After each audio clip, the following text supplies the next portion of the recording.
Që dhe matematika me të vete është një lojë. Ku ti luan me numrat. Ti i bën ato sikur duash ti, e shtron atë ekuacione dhe pastaj luan në mënyrën më të bukur që ti do. Mos janë pak si shumë trend edhe në mod të kurset të fëmijëve që ne i fusim që të vegjël.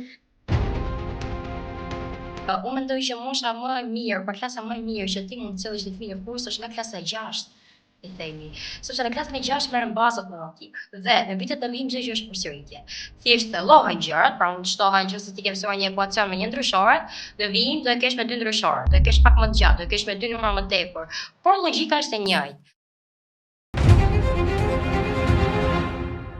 Dua që të kaloni sa më shumë kohë me fëmijët tuaj, ti njihni ata. E martuar apo jo? Atëherë po pak më shumë për dashurinë tënde. Ta ndryshojmë pak temën e matematikës, të kalojmë një temë të bukur. Okej. Unë skeletin e kam njohur kur kam qenë në mesin e vitit të dytë të masterit. Ka qenë thjesht një nga një mënyrë përbashkët.